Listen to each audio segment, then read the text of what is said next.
Bilangan ayat 21, berpegangan dekat dekat Horma, raja negeri Arad, orang Kanaan yang tinggal di tanah Negeb, mendengar bahwa Israel datang dari jalan Atarim. Lalu ia berperang melawan Israel dan diangkatnya beberapa orang tawanan daripada mereka. Ayat 2, maka bernasarlah orang Israel kepada Tuhan, katanya, jika engkau serahkan bangsa ini sama sekali ke dalam tangan kami, kami akan menumpas kota-kota mereka sampai binasa. 3, Tuhan mendengarkan permintaan orang Israel, lalu menyerahkan orang Kanaan itu. Kemudian orang-orang itu dan kota-kotanya ditumpas sampai binasa. Itulah sebabnya tempat itu dinamai Horma. Ayat 4, ular ular tembaga. Setelah mereka berangkat dari Gunung Hor, berjalanlah ke arah laut Tiberiu untuk mengelilingi tanah Edom. Maka bangsa itu tidak dapat lagi menahan hati di tengah jalan. 5. Lalu mereka berkata-kata melawan Allah dan Musa, mengapa kamu memimpin kami keluar dari Mesir, supaya kami mati di padang gurun ini? Sebab di sini tidak ada roti dan tidak ada air, dan akan makanan hambar ini kami telah muak. Amin. Ayat 6. Lalu Tuhan menyuruh ular-ular tedung ke antara bangsa itu yang memagut mereka, sehingga banyak dari orang Israel yang mati. 7. Kemudian datanglah bangsa itu mendapatkan Musa dan berkata, kami telah berdosa sebab kami berkata-kata melawan Tuhan dan engkau. Berdoalah kepada Tuhan supaya dijauhkannya ular-ular ini daripada kami. Lalu Musa berdoa untuk bangsa itu. 8. Maka berfirmanlah Tuhan kepada Musa, buatlah ular tedung itu dan taruhlah itu pada sebuah tiang, maka setiap orang yang terpakut jika ia melihatnya akan tetap hidup. 9. Lalu Musa membuat ular tembaga dan menaruhnya pada sebuah tiang. Maka jika seorang dipakut ular dan ia memandang kepada ular tembaga itu, tetaplah ia hidup. Perjalanan ke daerah Moab. 10. Kemudian berangkatlah orang Israel lalu berkemah di Obot. Amin. Ayat 11. Berangkatlah mereka dari Obot lalu berkemah dekat reruntuhan di Abarim, di padang gurun yang di sebelah timur Moab.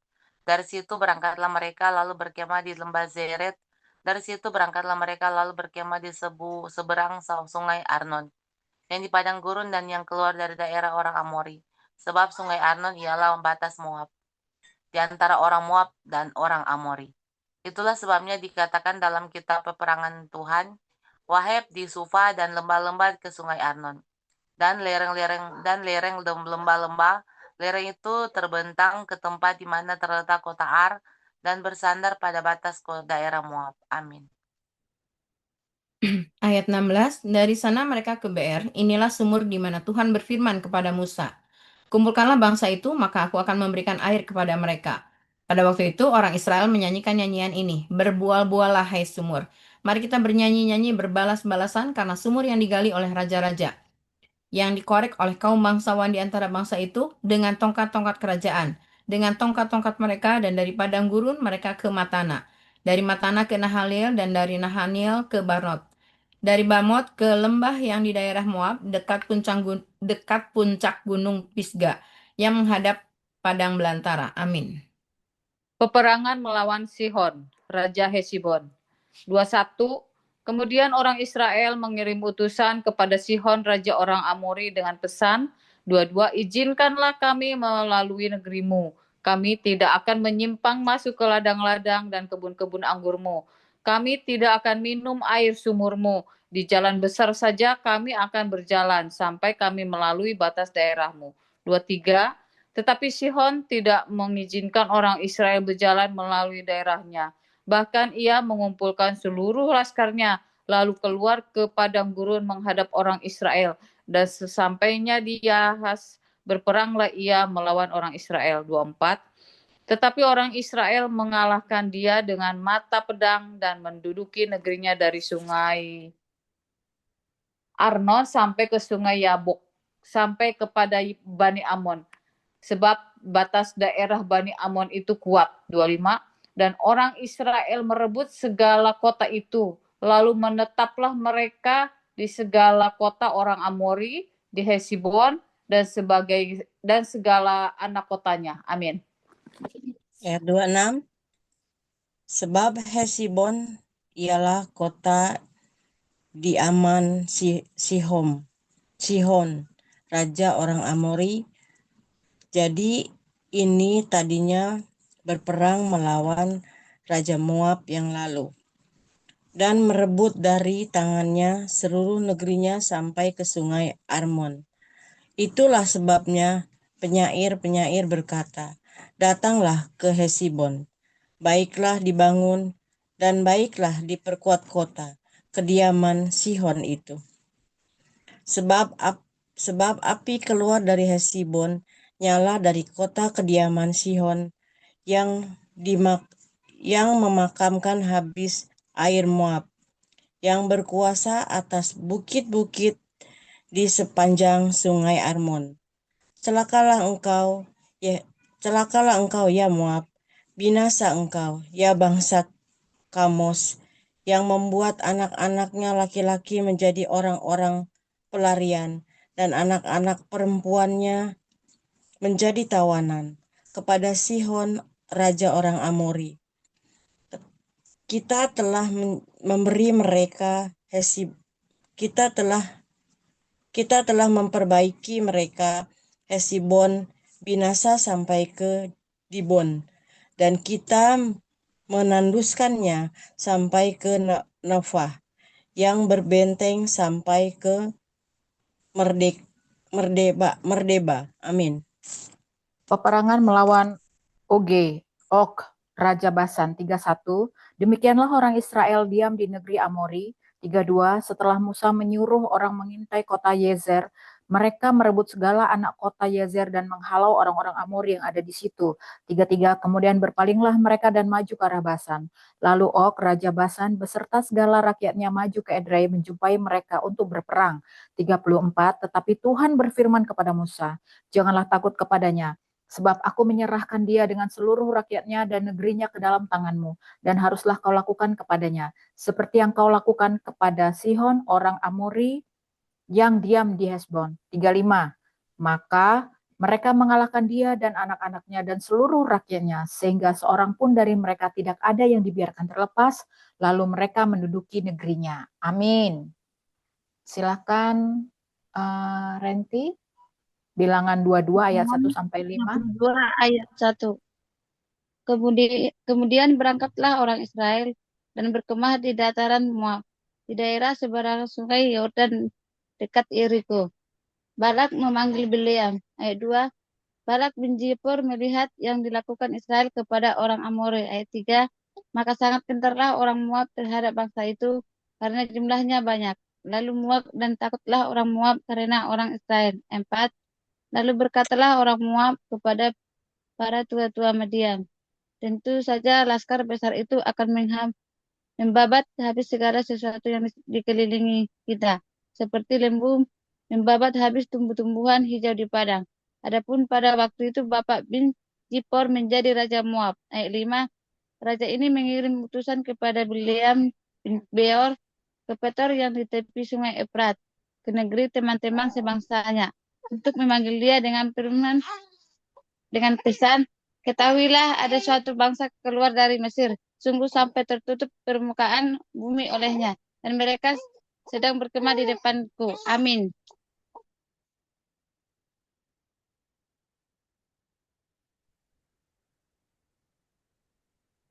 Lili.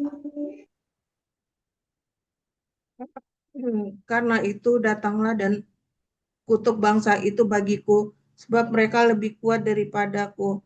Mungkin aku sanggup mengalahkannya dan menghalau dari negeri ini, sebab aku tahu siapa yang kau berkati, dia beroleh berkat, dan siapa yang kau kutuk, dia kena kutuk. 7. Lalu berangkatlah para tua-tua Moab dan para tua-tua Midian dengan membawa di tangannya upah penenun. Setelah mereka sampai kepada Bileam, disampaikan kepadanya pesan Balak. Ayat 8, lalu berkatalah Bileam kepada mereka, bermalamlah di sini pada malam ini, maka aku akan memberi jawab kepadamu sesuai dengan apa yang akan difirmankan Tuhan kepadaku. Ayat 9, maka tinggallah pemuka-pemuka Moab itu pada Bileam. Ayat 9, kemudian datanglah Allah kepada Bileam serta berfirman, siapakah orang-orang yang bersama-sama dengan engkau itu? Ayat 10, dan berkatalah Bileam kepada Allah, Balak bin Sipor, Raja Moab, mengutus orang kepadaku dengan pesan. Amin. Ayat 11, ketahuilah ada bangsa yang keluar dari Mesir, dan permukaan bumi tertutup olehnya, karena itu datanglah, serapahlah mereka bagiku. Mungkin aku sanggup berperang melawan mereka dan menghalau mereka. Lalu berfirmanlah Allah kepada Bileam, janganlah engkau pergi bersama-sama dengan mereka, janganlah engkau mengutuk bangsa itu, sebab mereka telah diberkati. Bangunlah Bileam pada waktu pagi, lalu berkata kepada pemuka-pemuka Balak, pulanglah ke negerimu, sebab Tuhan tidak mengizinkan aku pergi bersama-sama dengan kamu. Lalu berangkatlah pemuka-pemuka Moab itu, dan setelah mereka sampai kepada Balak, berkatalah mereka, Bileam menolak datang bersama-sama dengan kami, tetapi Balak mengutus pula pemuka-pemuka lebih banyak dan lebih terhormat dari yang pertama. Amin.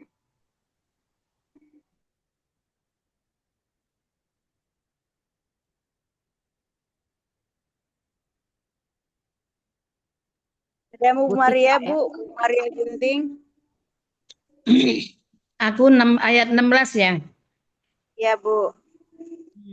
Ayat 16, setelah mereka sampai kepada Bileam, berkatalah mereka kepadanya, beginilah kata Balak bin Zifor, janganlah biarkan dirimu terhalang-halang untuk datang kepadaku.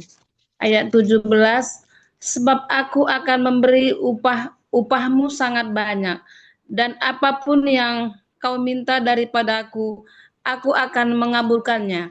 Datanglah dan serapahlah bangsa itu bagiku. 18, tetapi Bileam menjawab kepada pegawai-pegawai Balak, sekalipun Balak memberikan kepadaku emas dan perak seistana penuh, aku tidak akan sanggup berbuat sesuatu, yang kecil atau yang besar, yang melanggar titah Tuhan Allahku. 19, oleh sebab itu, baiklah kamu pun tinggal di sini pada malam ini, supaya aku tahu apakah pula yang akan difirmankan Tuhan kepadaku. 20, datanglah Allah kepada Bileam pada waktu malam serta berfirman kepadanya, jikalau orang-orang itu memang sudah datang untuk memanggil engkau, bangunlah, pergilah bersama-sama dengan mereka, tetapi hanya apa yang akan kufirmankan kepadamu harus kau lakukan. Amin.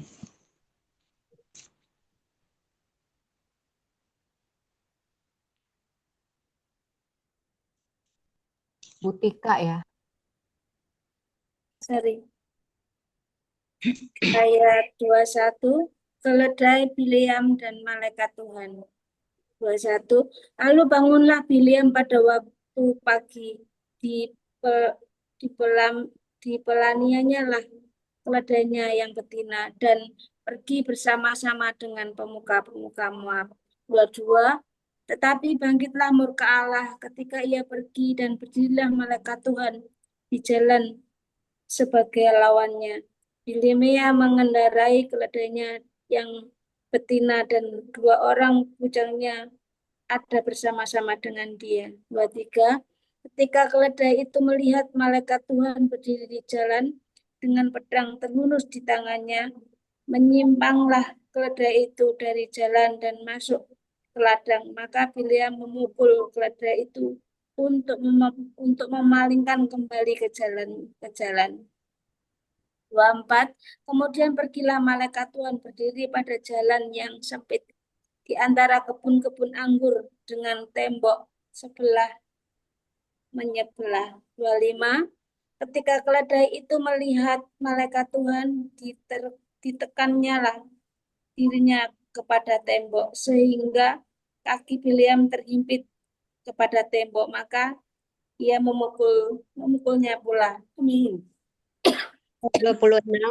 Berjalanlah pula malaikat Tuhan terus dan berdirilah ia pada suatu tempat yang sempit, yang tidak ada jalan untuk menyimpan ke kanan atau ke kiri. 27. Melihat malaikat Tuhan meniaraplah keledai itu dengan Bileam masih di atasnya. Maka bangkitlah amarah Bileam, lalu dipukulnya lah keledai itu dengan tongkat. 28. Ketika itu Tuhan membuka mulut keledai itu sehingga ia berkata kepada Bileam, apakah yang kau lakukan kepadamu? Apakah yang kulakukan kepadamu sampai engkau memukul aku 3 kali? 29. Jawab Bileam kepada keledai itu, karena engkau mempermain-mainkan aku, seandainya ada pedang di tanganku, tentulah engkau kubunuh sekarang. 30. Tetapi keledai itu berkata kepada Bileam, bukankah aku ini keledaimu yang kau tunggangi selama hidupmu sampai sekarang? Pernahkah aku berbuat demikian kepadamu? Jawabnya, tidak. Amin. Ayat 31. Kemudian Tuhan menyingkapkan mata Bileam, dilihatnya lah malaikat Tuhan berdiri jalan. Lalu berlututlah ia dan sujud. Berfirmanlah malaikat Tuhan kepadanya, apakah sebabnya engkau memukul keledaimu sampai 3 kali? Lihat, aku keluar sebagai lawanmu, sebab jalan ini pada pemandanganmu menuju kepada kebinasaan. Ketika keledai ini melihat aku, telah 3 kali ia menyimpang dari hadapanku. Jika ia tidak menyimpang dari hadapanku, tentulah engkau yang kubunuh pada waktu itu juga, dan dia kubiarkan hidup. Lalu berkatalah Bileam kepada malaikat Tuhan, aku telah berdosa, karena aku tidak mengetahui bahwa engkau ini berdiri di jalan menentang aku. Maka sekarang, jika hal itu jahat di matamu, aku mau pulang. Tetapi malaikat Tuhan berfirman kepada Bileam, pergilah bersama-sama dengan orang-orang itu, tetapi hanyalah perkataan yang akan kukatakan kepadamu harus kau katakan. Sesudah itu, pergilah Bileam bersama-sama dengan pemuka-pemuka Balak itu. Amin.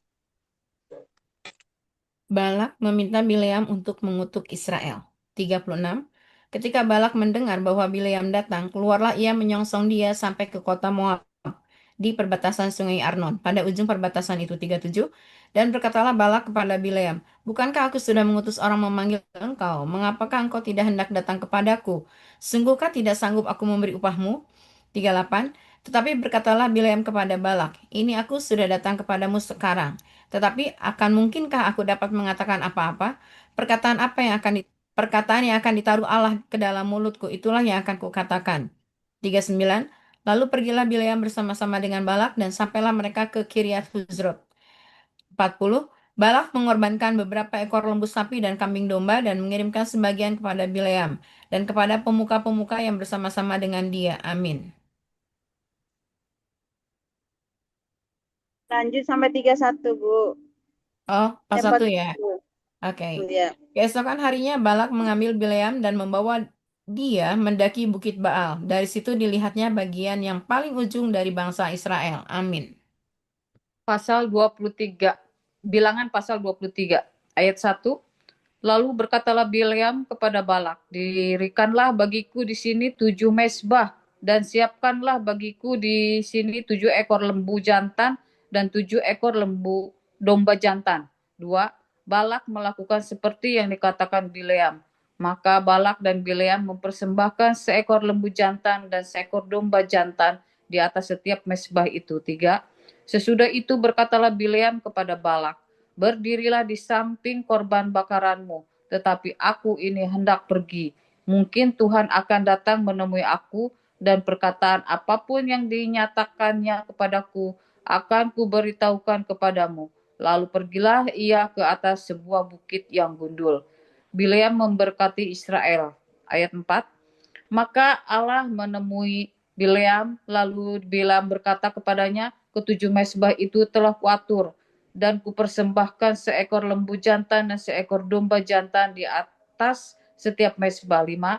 Kemudian Tuhan menaruh perkataan ke dalam mulut Bileam dan berfirman, kembalilah kepada Balak dan katakanlah demikian. Amin. Ayat 6, ketika ia kembali, maka Balak masih berdiri di situ, di samping korban bakarannya, bersama dengan semua pemuka Moab. Lalu Bileam mengucapkan sajaknya, katanya, dari Aram aku disuruh datang oleh Balak, Raja Moab. Dari gunung-gunung sebelah timur datanglah, katanya, kutuklah bagiku Yakub, dan datanglah, kutuklah Israel. Ayat 8, bagaimana engkau menyerapah yang tidak diserapah Allah? Bagaimanakah aku mengutuk yang tidak dikutuk Tuhan? Ayat 9, sebab dari puncak gunung-gunung batu aku melihat mereka, dari bukit-bukit aku memandang mereka. Lihat, suatu bangsa yang diam tersendiri dan tidak mau dihitung di antara bangsa-bangsa kafir. Ayat 10, siapakah yang akan menghitung debu Yakub? Dan siapakah yang akan membilang bondongan Israel? Sekiranya aku mati seperti matinya orang-orang jujur, dan sekiranya ajalku seperti ajal mereka. Amin. Ayat 11, lalu berkatalah Balak pada Bileam, apakah yang kau lakukan kepadaku ini? Untuk menyerapah musuhku lah aku menjemput engkau, tetapi sebaliknya engkau memberkati mereka. 12, tetapi ia menjawab, bukankah aku harus berawas-awas supaya mengatakan apa yang ditaruh Tuhan dalam mulutku? 13, lalu Balak berkata kepadanya, baiklah, pergi bersama-sama dengan aku ke tempat lain, dan dari sana engkau dapat melihat bangsa itu. Engkau akan melihat hanya bagiannya yang paling ujung, tetapi seluruhnya tidak akan kau lihat. Seraplah mereka dari situ bagiku. 14, lalu dibawanyalah dia ke padang pengintai, ke puncak gunung Pisga. Ia mendirikan 7 mezbah dan mempersembahkan seekor lembu jantan dan seekor lembu jantan di atas setiap mezbah itu.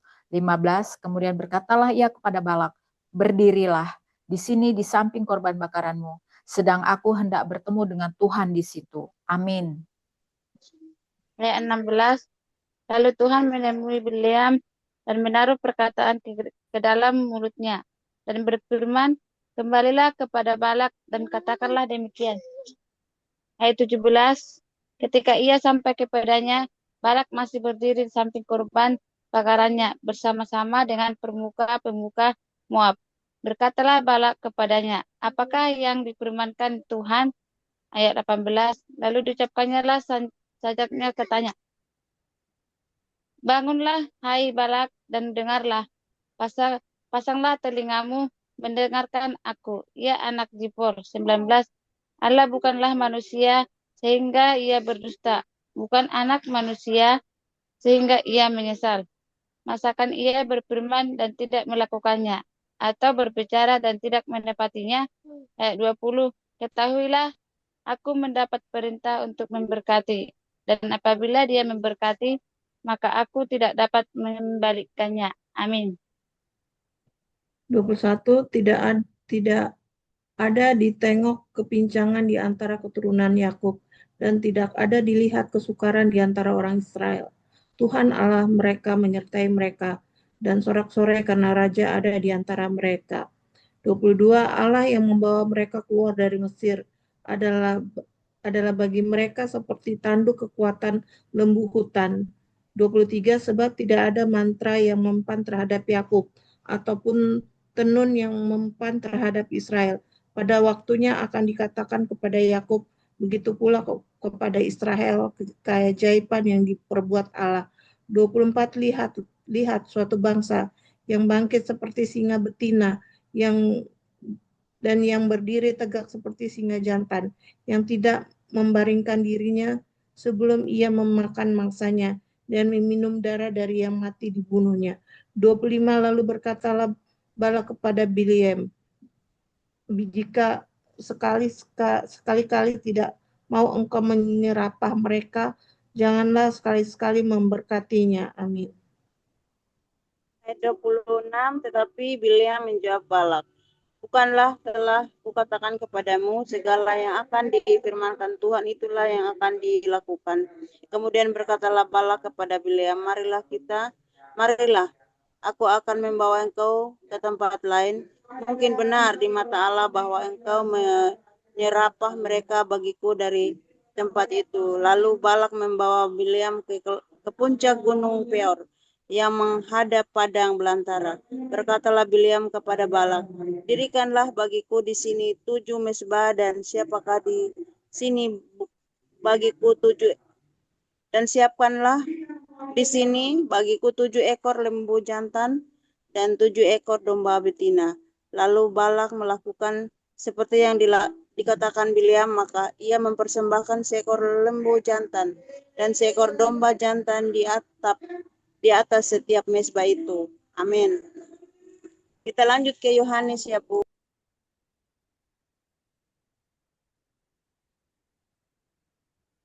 Suaranya kok nggak keluar nih, Bu?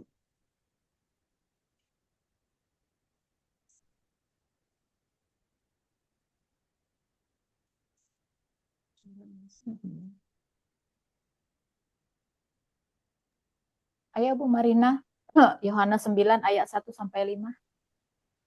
Suara Mensi nggak keluar tadi. Oh iya, lupa saya langsung ya Bu, Saya silakan. Oke Iya. ya. Yohanes 9, orang yang buta sejak lahirnya. Ayat 1, waktu Yesus sedang lewat, ia melihat seorang yang buta sejak lahirnya. Ayat 2, murid-muridnya bertanya kepadanya, Rabi, siapakah yang berbuat dosa, orang ini sendiri atau orang tuanya, sehingga ia dilahirkan buta? Ayat 3, jawab Yesus, bukan dia dan bukan juga orang tuanya, tetapi karena pekerjaan-pekerjaan Allah harus dinyatakan di dalam dia. Ayat 4, kita harus mengerjakan pekerjaan dia yang mengutus aku. Selama masih siang, aku datang malam, di mana tidak ada seorang pun yang dapat bekerja.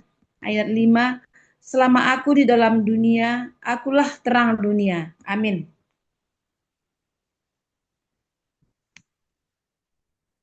Ketika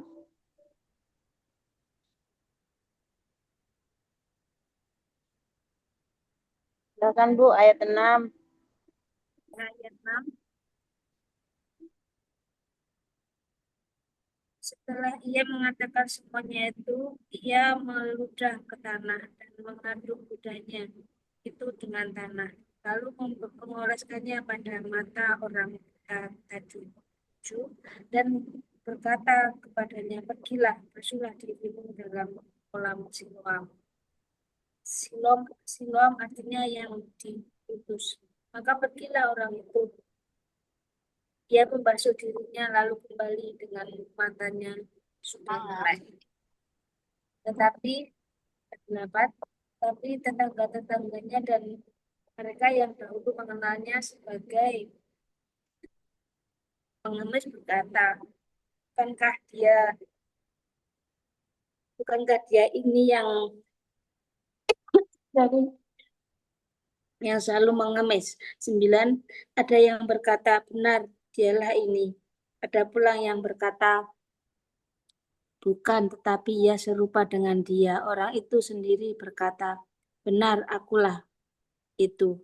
10, kata mereka kepadanya, bagaimana matamu menjadi melek? Amin. Ayat 11, jawabnya, orang yang disebut Yesus itu mengaduk tanah, mengoleskannya pada mataku dan berkata kepadaku, Pergilah ke Siloam dan basuhlah dirimu. Lalu aku pergi dan setelah aku membasuh diriku, aku dapat melihat. 12. Lalu mereka berkata kepadanya, di manakah dia? Jawabnya, aku tidak tahu. 13. Lalu mereka membawa orang yang tadinya buta itu kepada orang Farisi. 14. Adapun hari waktu Yesus mengaduk tanah dan memelekkan mata orang itu adalah hari Sabat. 15. Karena itu orang-orang Farisi pun bertanya kepadanya, bagaimana matanya menjadi melek? Jawabnya, ia mengoleskan adukan tanah pada mataku, lalu aku membasuh diriku dan sekarang aku dapat melihat. Amin. 16. Maka kata sebagian orang-orang Farisi itu, orang ini tidak datang dari Allah, sebab ia tidak memelihara hari Sabat. Sebagian pula berkata, bagaimanakah seorang berdosa dapat membuat mujizat yang demikian? Maka timbullah pertentangan di antara mereka. Lalu kata mereka pula kepada orang buta itu, dan engkau apakah katamu tentang dia? Karena ia telah memelekkan matamu. Jawabnya, ia adalah seorang nabi. Ayat 18.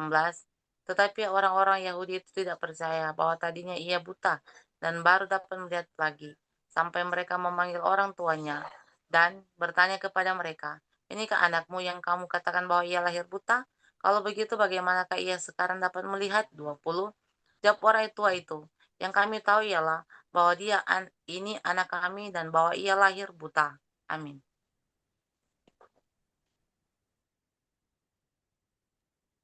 Dua 21. Tetapi bagaimana ia sekarang dapat melihat, kami tidak tahu.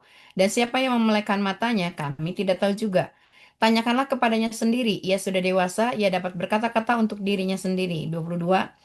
Orang tuanya berkata demikian karena mereka takut kepada orang-orang Yahudi. Sebab orang-orang Yahudi itu telah sepakat bahwa setiap orang yang mengaku dia sebagai Mesias akan dikucilkan. 23. Itulah sebabnya maka orang tuanya berkata, ia telah dewasa. Tanyakanlah kepadanya sendiri. 24. Lalu mereka memanggil sekali lagi orang yang tadinya buta itu dan berkata kepadanya, katakanlah kebenaran di hadapan Allah. Kami tahu bahwa orang itu orang berdosa. Jawabnya, apakah orang itu orang berdosa? Aku tidak tahu. Tetapi satu hal aku tahu, yaitu bahwa aku tadinya buta dan sekarang dapat melihat. Amin. 26. Kata mereka kepadanya, apakah yang diperbuatnya padamu? Bagaimana ia memelekkan matamu? 27.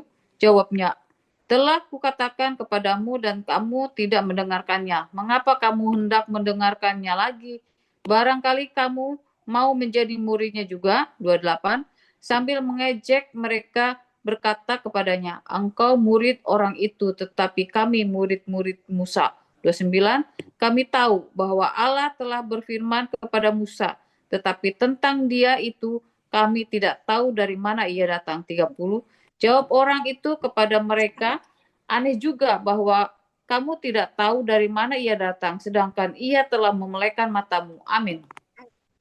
Ayat 31, kita tahu bahwa Allah tidak mendengarkan orang-orang berdosa, melainkan orang-orang yang saleh dan yang melakukan kehendaknya. Ayat 32, dari dahulu sampai sekarang tidak pernah terdengar bahwa ada orang yang memelekkan mata orang yang lahir buta. Ayat 33, jikalau orang itu tidak datang kepada Allah, ia tidak dapat berbuat apa-apa. Ayat 34, jawab mereka, engkau ini lahir sama sekali dalam dosa, dan engkau hendak mengajar kami. Lalu mereka mengusir dia keluar. Ayat 35, Yesus mendengar bahwa ia telah diusir keluar oleh mereka. Kemudian ia bertemu dengan dia dan berkata, percayakah engkau kepada Anak Manusia? Amin.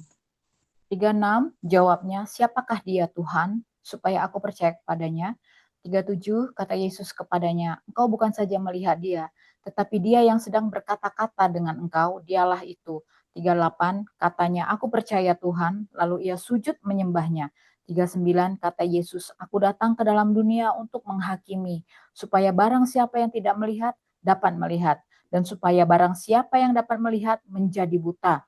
40, kata-kata itu didengar oleh beberapa orang Farisi yang beberapa berada di situ dan mereka berkata kepadanya, apakah itu berarti bahwa kami juga buta? 41, jawab Yesus kepada mereka, sekiranya kamu buta, kamu tidak berdosa.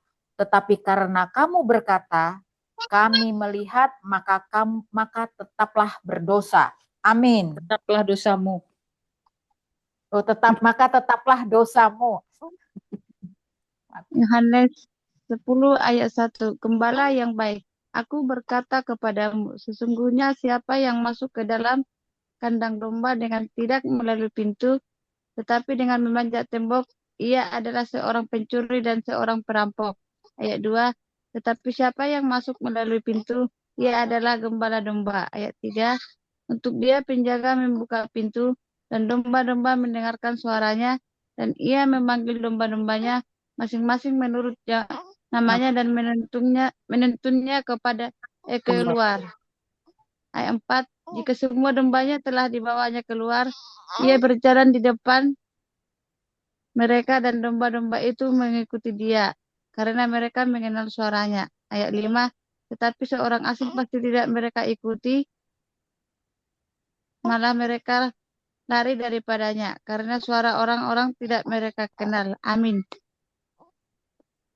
Ayat 6, itulah yang dikatakan Yesus dalam perumpamaan kepada mereka, tapi mereka tidak mengerti apa maksudnya.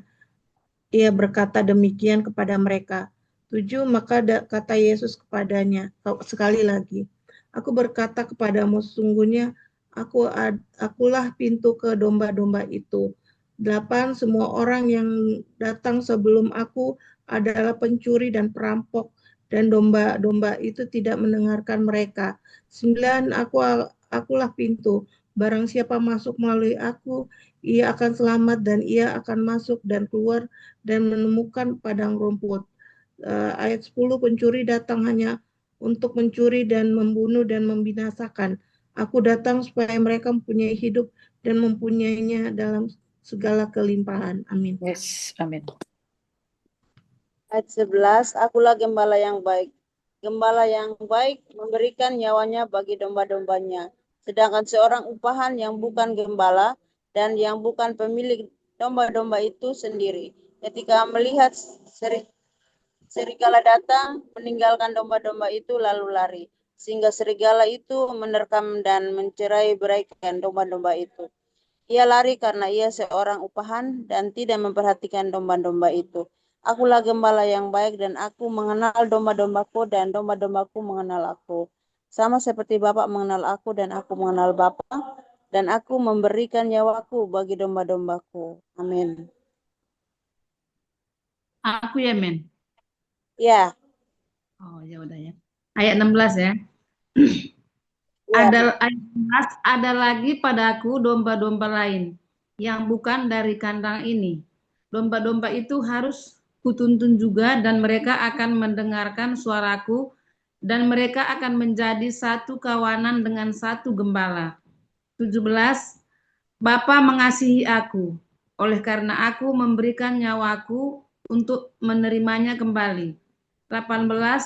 Tidak seorang pun mengambilnya daripadaku, melainkan aku memberikannya menurut kehendakku sendiri. Aku berkuasa memberikannya dan berkuasa mengambilnya kembali. Inilah tugas yang kuterima dari Bapakku. 19. Maka timbullah pula pertentangan di antara orang-orang Yahudi karena perkataanku itu. Banyak di antara mereka berkata, 20, yang kerasukan setan dan gila, mengapa kamu mendengarkan dia? Demikianlah firman Tuhan. Amin.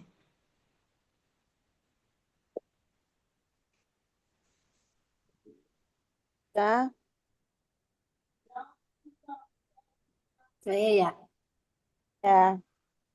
Ayat 21. Yang lain berkata, itu bukan perkataan orang yang kerasukan setan. Dapatkah setan memelekkan mata orang-orang buta?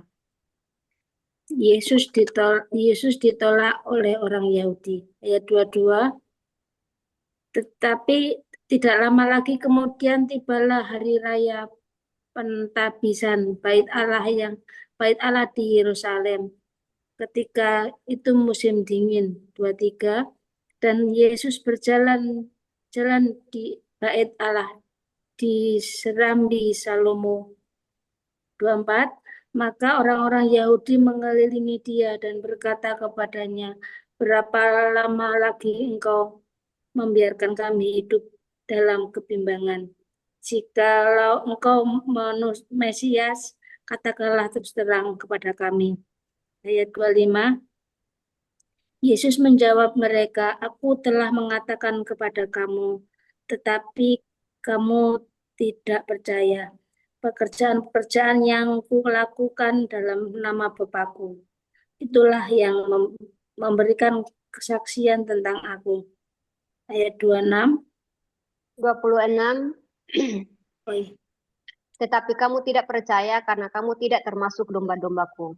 Domba-dombaku mendengarkan suaraku dan aku mengenal mereka dan mereka mengikuti aku. 28. Dan aku memberikan hidup yang kekal kepada mereka dan mereka pasti tidak akan binasa sampai selama-lamanya dan seorang pun tidak akan merebut mereka dari tanganku. 29. Bapakku yang memberikan mereka kepadaku lebih besar daripada siapapun dan seorang pun tidak dapat merebut mereka dari tangan Bapa. 30. Aku dan Bapa adalah satu. Amin. 31. Sekali lagi orang-orang Yahudi mengambil batu untuk melempari Yesus. Kata Yesus kepada mereka, banyak pekerjaan baik yang berasal dari Bapakku yang kuperlihatkan kepadamu. Pekerjaan manakah di antaranya yang menyebabkan kamu mau melempari aku? Jawab orang-orang Yahudi itu. Bukan karena suatu pekerjaan baik, maka kami mau melempari engkau. Melainkan karena engkau menghujat Allah dan karena engkau, sekalipun hanya seorang manusia saja, menyamakan dirimu dengan Allah. Kata Yesus kepada mereka, tidakkah ada tertulis dalam kitab Taurat kamu? Aku telah berfirman, kamu adalah Allah. Jikalau mereka kepada siapa firman itu disampaikan disebut Allah, sedang kitab suci tidak dapat dibatalkan. Amin. Ayat 36. Masihkah kamu berkata kepada dia yang dikuduskan oleh Bapa dan yang telah diutusnya ke dalam dunia, engkau menghujat Allah? Karena aku telah berkata, aku anak Allah. Jikalau aku tidak melakukan pekerjaan-pekerjaan Bapakku, janganlah percaya kepadaku. Tetapi jikalau aku melakukannya dan kamu tidak mau percaya kepadaku, percayalah akan pekerjaan-pekerjaan itu, supaya kamu boleh mengetahui dan mengerti bahwa Bapa di dalam aku dan aku di dalam Bapa. 39. Sekali lagi mereka mencoba menangkap dia, tetapi ia luput dari tangan mereka. Yesus di seberang sungai Yordan. 40. Kemudian Yesus pergi lagi ke seberang sungai Yordan, ke tempat Yohanes membaptis dahulu. Lalu ia tinggal di situ. Lanjut sampai 42, Ya, Bu. Oke. 41. Dan banyak orang datang kepadanya dan berkata, Yohanes memang tidak membuat satu tanda pun, tetapi semua yang pernah dikatakan Yohanes tentang orang ini adalah benar. 42. Dan banyak orang di situ percaya kepadanya. Amin. Amin. Amin. Terima kasih Ibu-Ibu untuk pembacaannya. Silakan Bu Joli.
baik.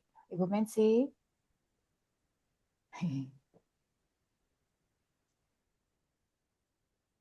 Ya, sudah. Aduh, mana sih HP-nya ini? Ya, ibu-ibu, kita sudah membaca ya dari bilangan 21 sampai 23 dan Yohanes 9 dan 10. Silakan ibu-ibu yang mungkin membagi rema karena pembacaan ini sangat seru ya. Silakan Saya ibu-ibu. Bu Mensi ya. Sebenarnya saya mau Ya, dari silakan. bilangan semua gitu. Tapi waktu saya ketemu Yohanes 10 ayat 10, ting, jadinya akhirnya mengerucut ke sini rema ya. Jadi Yohanes 10 ayat 10 ini selalu saya pakai ya. Saya tuh kok batuk-batuk terus sih. Bentar ya, minum dulu batuk-batuk. Oke. Jadi Yohanes 10 ayat 10 itu terus saya pakai ya, termasuk juga di dalam setiap ketika saya bertemu ya sesama kita ya, sesama yang berkeyakinan gitu ya, ketika ada masalah gitu. Saya selalu mengatakan, ingat Yohanes 10 ya 10, pencuri datang hanya untuk mencuri dan membunuh dan membinasakan.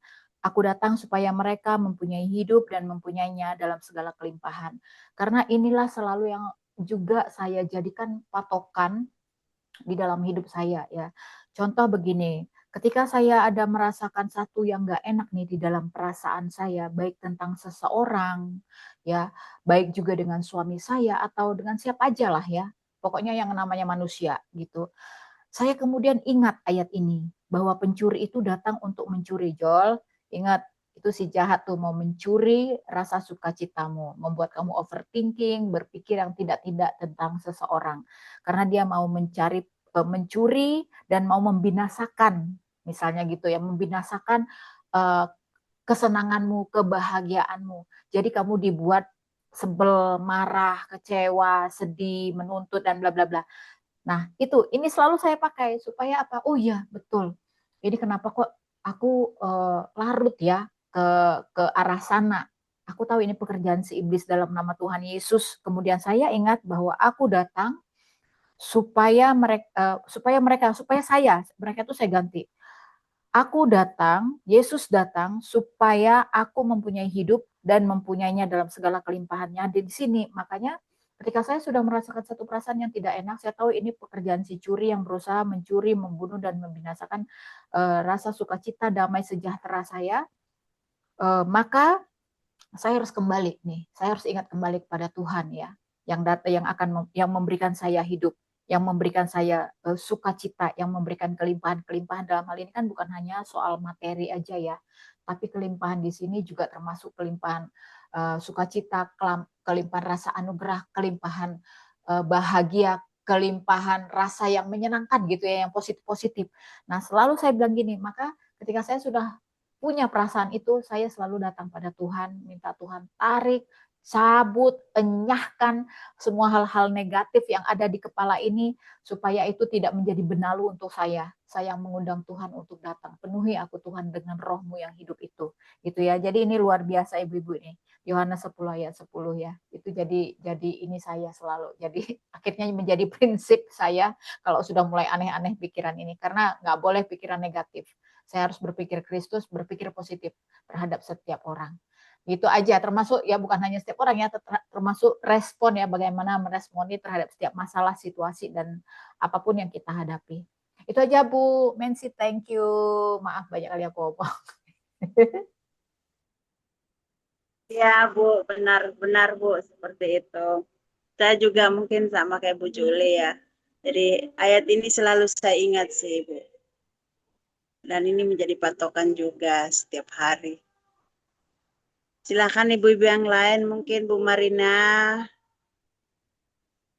atau Bu Tika, Kak Ida, Bu Eti, Bu Marina, silakan Bu Nace. Selamat malam Ya, Ibu-Ibu. selamat malam Bu. Tentang pencuri ya, Bu Joli mau nyambung di Yohanes 10 ayat 10. Pencuri datang hanya untuk mencuri dan membunuh dan membinasakan. Aku datang supaya mereka mempunyai hidup dan mempunyainya dalam segala kelimpahan. Puji nama Tuhan. Kebetulan hari Senin kemarin, ini hari Jumat, hari Senin kemarin kami baru rumah di sawah dibobok orang. Temboknya dibobok. Sudah tembok dibobok, mesin traktor, mesin rontok padi, mesin sedot air dicuri orang. Aduh Tuhan Yesus, betapa sedihnya, betapa dongkolnya, betapa keselnya. Tetapi di situ Tuhan mau berbicara kepada saya bahwa, loh, baru peristiwa seperti ini, damai sejahteramu sudah hilang.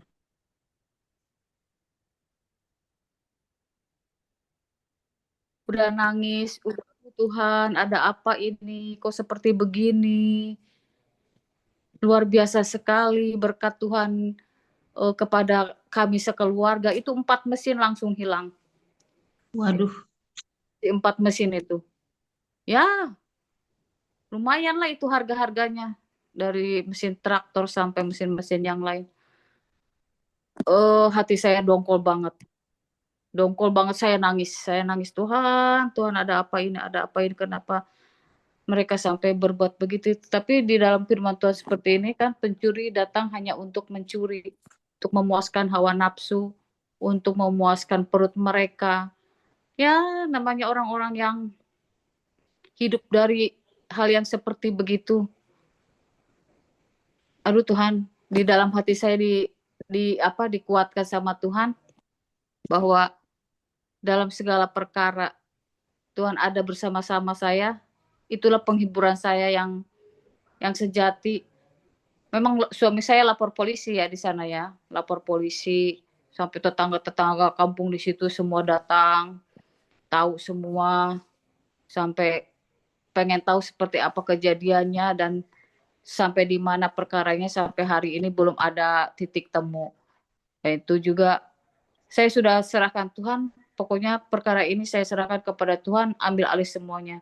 Jangan sampai hilang damai sejahtera Tuhan di dalam hidup saya. Karena berkat semua ini datangnya dari Tuhan, dan Tuhan juga yang akan melipat gandakan ke depan berkat yang lebih luar biasa lagi. Terima kasih, itu dari saya. Tentang pencuri ya.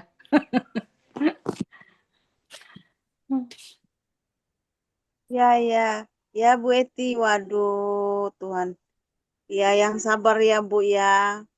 Terima kasih. Kadang-kadang Ibu juga melakukan sesuatu untuk mencuri damai sejahtera kita melalui barang-barang yang hilang, yang apa. Jadi luar biasa ya Bu Eti, responnya yang benar-benar tetap memandang Tuhan, bahwa biar Tuhan yang melakukan segalanya.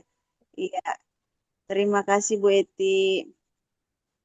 Silakan ibu-ibu yang lain. Nah, itu penasaran gimana traktornya diambil ya Bu Eti ya? Oh, mesinnya doang Bu, mesinnya doang. Mesinnya, tak pikir traktornya yang besar diambil. Enggak. Mesinnya doang. Yang mahal itu kan, yang mahalnya, yang puluhan juta itu mahal itu. Kalau besi-besinya enggak. Berat enggak? Ya berat juga, ya kita pikir ya. Pencurinya itu lebih dari 2 orang. Aduh, pasti udah ada mobil besar itu yang nungguin.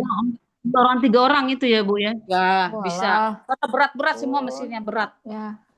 Ya, Bu. 3 orang. Terus bersuka cita. Ya, itu. Dalam tertawa hati menangis, dalam kesedihan ada sukacita Tuhan. Itu aja. Mungkin dia lebih butuh lagi Bu, tapi ya caranya menyakitkan sekali ya. Ya. Dengan Ibu kaget, Ibu, aduh, saya juga merasakan, waduh, kagetnya minta ampun sih. Tapi kan pasti ada cara Tuhan ya Bu. Amin. Betul. Ya, pasti digantikan lebih daripada yang sekarang Bu. Amin. Pasti Terima kasih doanya. Terima kasih buat kekuatan yang diberikan buat saya khususnya ya. Terima kasih. Iya, Tuhan Yesus pasti menguatkan Ibu. Amin. Iya. Ya, ibu-ibu yang mau berbagi atau kesaksian atau menguatkan Bu Yeti juga boleh kok, ibu-ibu. Makasih Bu Kristi sudah Tuhan Yesus gantikan Bu ya yang lebih bagus. Amin. Kata Bu Kristi ya. Iya, iya, Nanti amin. Tuhan Yesus yang lebih bagus dan yang terbaik, Bu. Yes. Itu ambil positif. Amin. Iya, benar. Iya. Mungkin ibu-ibu saya juga mungkin memberi kesaksian juga ya.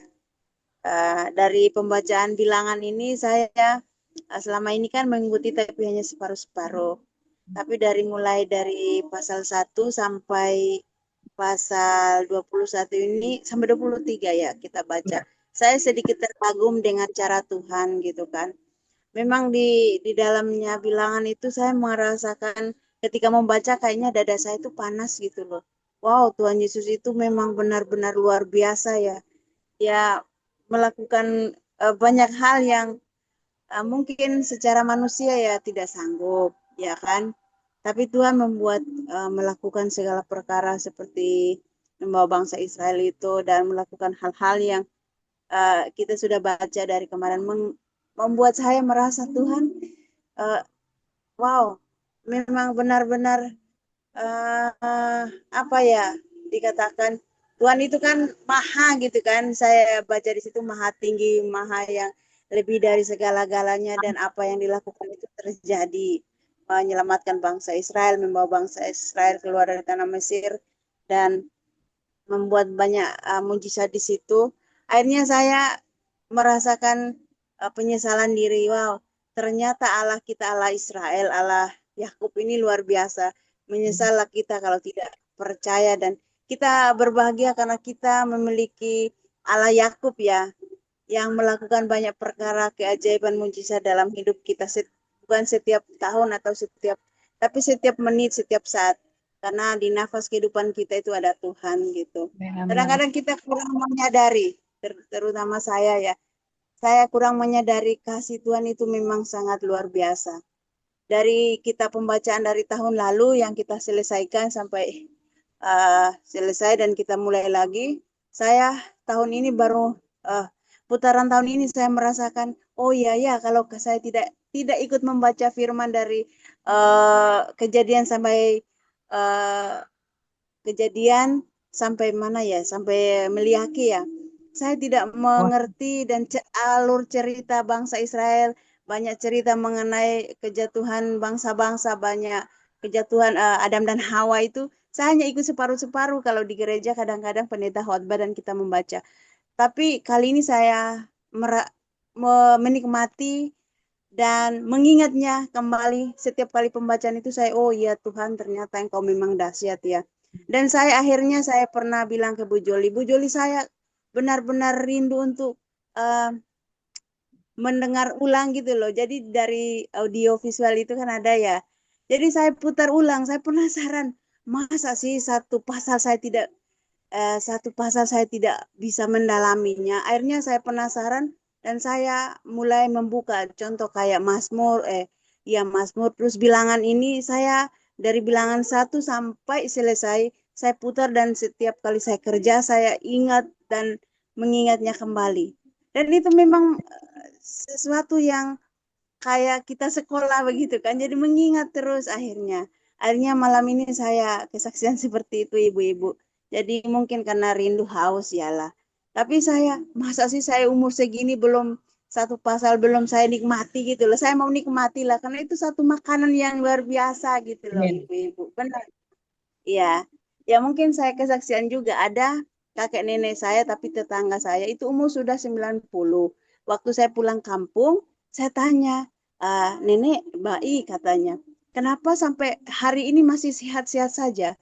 Mereka bilang, makanan kami setelah selesai tidak ada kerjaan, kami baca firman Tuhan. Jadi makanan yang kata mereka makanan yang paling sehat itu firman Tuhan karena jiwa kita itu membutuhkan firman Tuhan dalam kehidupan. Dia bilang begitu. mereka berdua masih kuat loh, umur 90 masih bisa jalan-jalan tanpa tongkat. Ya, setiap hari mereka membaca satu pasal berdua suami istri seperti itu. Ya, ya itu yang saya kesaksian ibu-ibu. Jadi mungkin saya percaya ibu-ibu juga mungkin sudah melakukannya lebih dari saya gitu. Iya, iya. Baik ibu-ibu, mungkin Bu Marina. Saya mau Ya, kesaksian. silakan Bu.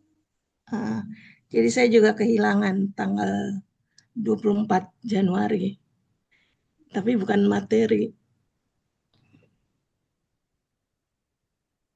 Kehilangan apa Bu Lili? Saya kehilangan kakak saya. Oh, Ya waktu itu kita pernah berdoa bareng ya, Kak Joli, untuk kakak saya yang sakit kanker. Jadi dia 10 hari di ICU. Terus karena emang dokter bilang semua organ tubuhnya udah kena kanker, yang berfungsi cuma jantung. Jadi akhirnya setelah 10 hari di ICU, kita minta dia dikeluarkan karena kalau di ICU kan terbatas, kita tidak bisa bersama dia. Jadi setelah 10 hari kami minta semua alat-alat dicabut dan dia masuk ruangan biasa. Terus sejak dia masuk ICU tuh saya yang selalu hadir karena saudara-saudara saya yang lain sibuk kerja kan. Jadi saya selalu hadir di situ sampai saya menghubungi semua orang saudara-saudara kami di Papua untuk setiap jam 5 sore Jakarta atau jam 7 Papua kami semua berdoa buat dia lewat WA kan. Pokoknya kami juga berusaha tetap percaya kakak bisa disembuhkan walaupun kenyataan ya emang udah parah. Terus ya saya juga ternyata saya berduka gitu loh, saya sangat kehilangan. Adalah setelah kejadiannya lewat, saya pikir dulu tuh saya marah banget sama kakak saya. Karena adalah beberapa hal, terus saya kecewa karena bapak saya juga waktu itu meninggal 2 tahun yang lalu. 2 hari setelah bapak saya meninggal, dia ketawa-tawa gitu, ketawa-ketawa, joget-joget gitu. Aku tuh sakit hati banget, aku bilang, suatu saat kalau ada kamu atau keluargamu meninggal, aku akan gitu. Aku di pikiran aku rencananya gitu. Kamu sakit, keluargamu sakit, aku nggak akan kunjungin. Atau ada yang meninggal, aku akan melakukan yang seperti kamu lakukan. Biar kamu rasa gimana sih. Orang yang kita kasih baru meninggal, terus kamu ketawa-ketawa, joget-joget gitu. Aku nggak ngerti gitu loh. Ternyata pas kakakku mulai sakit tuh, semua rencana balas dendam aku tuh aku lupa. Aneh banget. Setelah kejadian itu aku baru ingat gitu loh. Gitu, Tuhan luar biasa deh. Jadi kalau kita udah di dalam Tuhan gitu, kayak yang ada lagu kan, kalau aku tuh bukan aku lagi tapi Kristus di dalam aku gitu. Justru apa yang rencana-rencana itu aku lupa gitu loh. Aku bisa mengampuni kakakku, aku bisa melayani dia selama dia di ICU, selama 2 hari dia di perawatan biasa gitu. Aku juga mikir nih, aku yang terlalu lebay kali, pas terlalu lebay, terlalu sensi. Padahal sebenarnya kakak gue baik gitu loh. Tapi ternyata setelah kakakku baru meninggal, suaminya, kakak ipar gue langsung meluk aku lama banget. Terus kakak ipar aku bilang, dia atas nama dia minta maaf buat selama ini kelakuan kakak aku ke aku. Dia bilang, Li tolong maafkan kakakmu ya, kakakmu emang begitu. Dia peluk saya lama banget. Saya bilang, iya kak, nggak apa-apa kok. Kalau nggak apa-apa kok, aku nggak, ya seburuk-buruknya kan namanya kita saudara ya.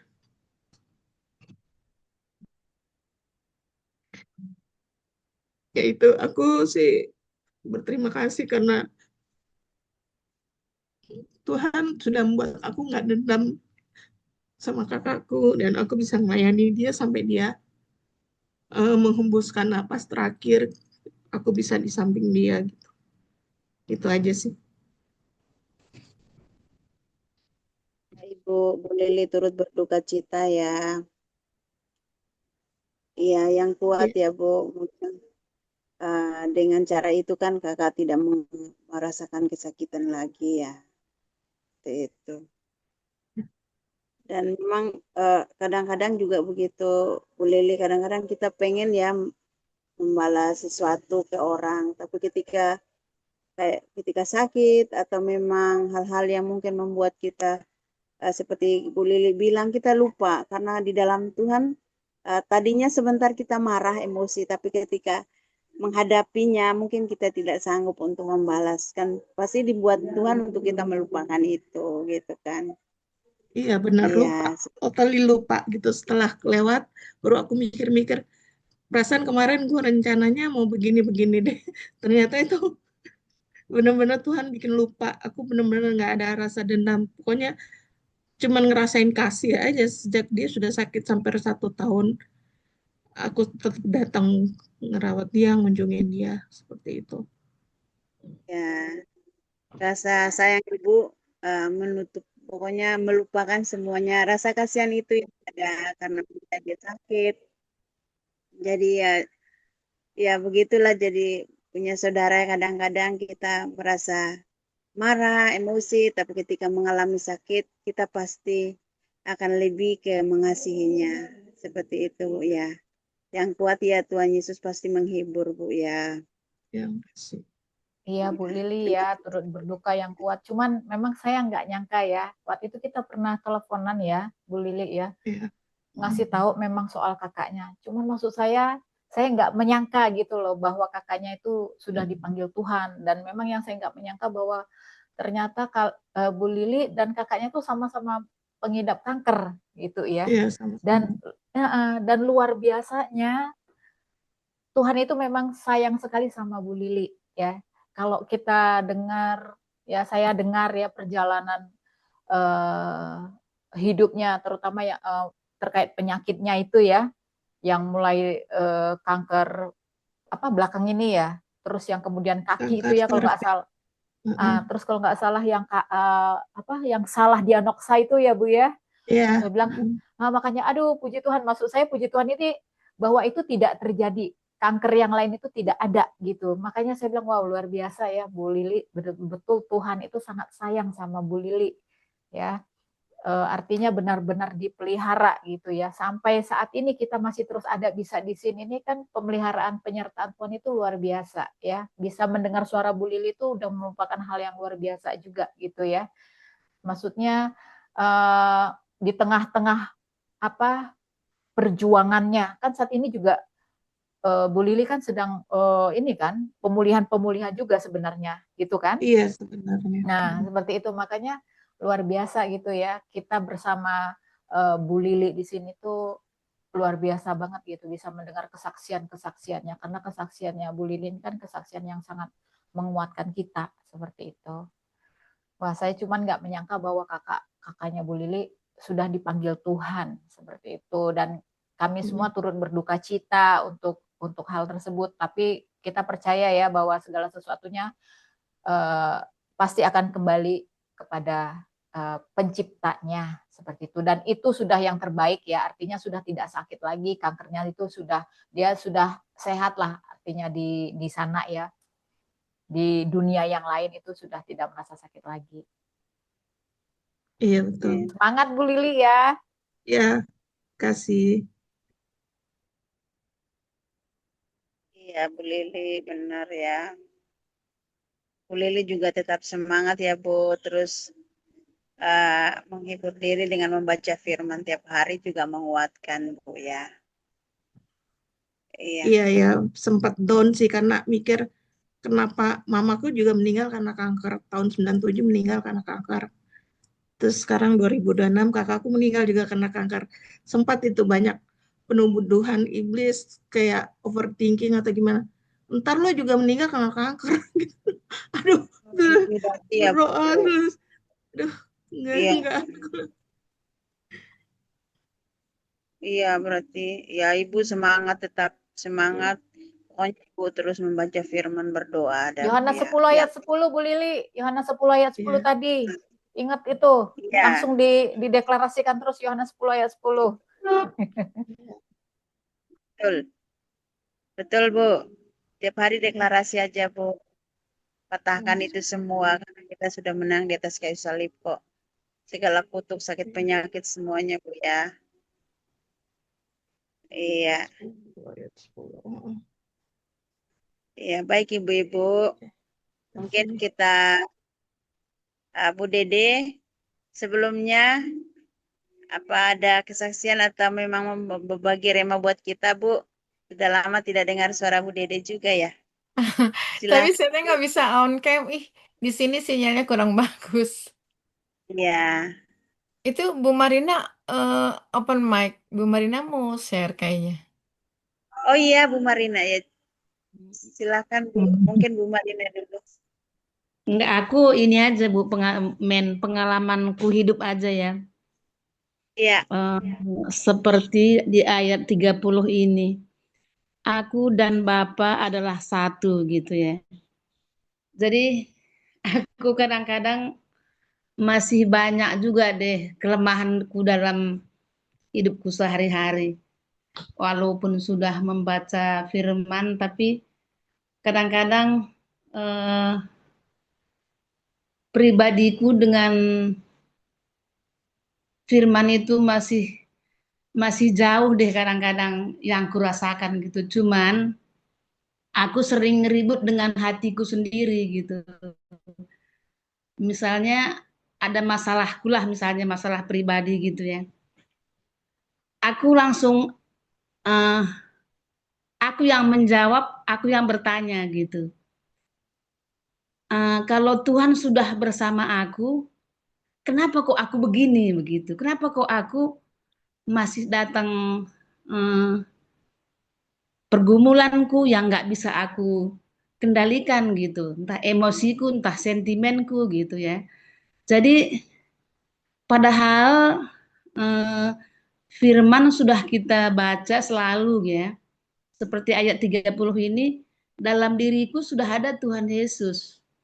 Dia selalu membentengin aku, kan ada di firman selalu gitu ya. Dalam diriku ada Tuhan Yesus. Tapi kok dengan adanya pun udah aku ada Tuhan Yesus di dalam diriku, tapi masih bisa aku kebablasan gitu Bu Mensi.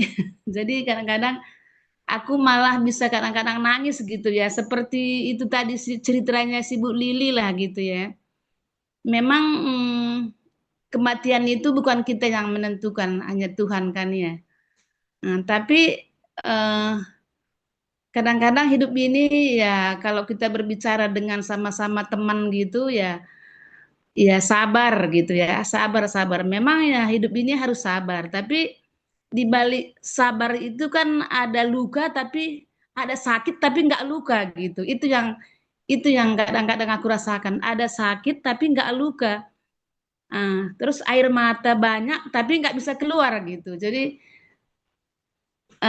aku sering baca firman begitu, Tuhan apa dosaku gitu. Aku masih sering bertanya kepada Tuhan, apa dosaku Tuhan? Kok nggak bisa aku mengendalikan perasaan itu tadi, perasaan yang sedih itu, misalnya ada masalah seperti kita kecolongan, kehilangan gitu. Kok nggak bisa sekejap begitu aku lepaskan gitu. Jadi sering aku bertanya kepada Tuhan, kenapa aku begitu Tuhan begitu, sampai aku nangis kadang-kadang. Tapi ya puji Tuhan, memang ya benar juga semua ada proses. Sudah semua di firman ini mengatakan jangan terlalu memegang pergumulan, lebih besar Tuhan Yesus dari pergumulanmu, lebih besar Tuhan Yesus daripada masalahmu, lebih besar Tuhan Yesus daripada penyakitmu ya. Jadi itu yang selalu aku pegang. Jadi sekarang ini ya walaupun aku hidup sendiri rasanya sudah berteman deh karena aku yakin Tuhan Yesus semua kita ini yang baca firman ini semua kita ini pasti dihibur sama Tuhan Yesus termasuk tadi Lili cerita sama masalah penyakit kakaknya sampai udah pulang dipanggil Bapa di surga. Kita semua pasti dihibur, kita pasti semua ditemani, ada pergumulan kita pasti semua ada jalan keluarnya. Jadi percayalah kepada Tuhan, kita jangan tinggalkan firman karena kita dan Tuhan Yesus sudah satu itu aja, Bu. Amin, amin. Betul, Bu. Iya. Wow, luar biasa sampai menangis saya loh. Iya, benar, Bu. Kalau Jadi itu juga saya merasa pergumulan itu pasti ada, nggak mungkin enggak selagi kita masih hidup di dunia ini masalah demi masalah, pergumulan demi pergumulan pasti ada. Tapi kita harus yakin lebih besar Tuhan Yesus daripada pergumulan itu aja lah. amin. Iya, mungkin Bu Marina sama kayak saya juga. Kadang-kadang saya, maaf ya Ibu, kadang-kadang saya merasa benci diri saya. Kenapa saya begini? Kenapa saya harus mengalami hal ini? Kenapa saya? Kenapa nggak orang lain gitu kan? Kadang-kadang itu yang dan pas Bu Marina ngomong saya nangis. Maksudnya Tuhan kok tidak adil kadang-kadang saya bilang begitu. Akhirnya saya menangis marah-marah. Tapi saya berpikirnya begini, setiap rancangan apa namanya? Segala sesuatu Tuhan sudah rancangkan untuk kita setiap orang. Ada yang kadang saya merasa apa itu ini kutuk buat saya ya. Jadi banyak pertanyaan dalam hidup saya. Tapi ketika dengan kita membaca firman ada kesaksian dari ibu-ibu, ada firman yang kadang-kadang firman yang menguatkan akhirnya saya merasa Tuhan ya sudahlah Tuhan seperti Bu Marina bilang Tuhan lebih besar dari masalah saya. Saya datang berulang kali saya gagal Bu dalam untuk meyakinkan diri bahwa semua orang punya masalah, punya beban, punya ini. Tapi tetap saya gagal Bu. Kadang-kadang saya menangis, saya kembali ke Tuhan. Terus saya bilang Tuhan, saya bosan hidup kadang-kadang seperti itu, ya kan? Tapi akhirnya dengan seiringnya waktu membaca firman, terus menguatkan, akhirnya saya berhati-hati. Tapi benar Bu, memang kenapa dikatakan di Timotius kayaknya kalau tidak atau Tesalonika berdoa dan berjaga-jagalah karena kita jaga tuh hati Bu. Kadang-kadang hati kita yang cepat rapuh, ya kan? Cepat rapuh untuk menghakimi diri dan menyalahkan seperti itu. Tapi saya percaya Bu Marina dan kita semua ya pasti dikuatkan. Bu Lili juga, Bu Eti juga, pasti Tuhan punya rancangan yang luar biasa di balik kesedihan kita, kehilangan kita. Tuhan akan melakukan perkara yang terbaik seperti itu. Iya. Iya. Silakan Bu Dede. Minta dengan hormat sekalian doa tutup Bu. Oke. Saya tadi menyimak dengan luar biasa ya. Kadang-kadang hati kita itu ya sebenarnya kita nggak beda jauh sama orang-orang Israel gitu kan pada waktu itu. Kita sering ngomong mereka tuh tegar tengkuk, tegar tengkuk. Tapi sebenarnya kadang-kadang kita sendiri juga ada di posisi itu gitu ya. Karena kita suka mengeluh, bersungut-sungut, kemudian mengasihani diri sendiri itu juga wajar. Saya juga alami, saya juga pernah ada di posisi itu. Ketika doa kita sepertinya tidak dijawab, itu kita sedang bertanya, Tuhan kok bisa ya? Kok orang lain dimudahkan ya? Kok saya enggak gitu? Tapi akhirnya ketika saya melihat lagi, saya kembali berpikir seperti Tuhan berpikir, saya melihat Tuhan punya rencana yang indah gitu. Kadang-kadang mungkin kalau saya diberi kemudahan-kemudahan begitu, saya akan menjauh dari Tuhan. Tapi saya ngelihat di bilangan 21 ini luar biasa nih orang-orang Israelnya. Dia bersungut-sungut, dia nyumpahin lah kasarnya. Dia minta sesuatu, bahkan dia ngomong begini, aku udah muak. Makan makanan yang gak berasa, ini aku udah muak. Kebayang dong, orang Israel ngomong kayak gitu di depan Musa gitu. Padahal mereka sendiri yang minta.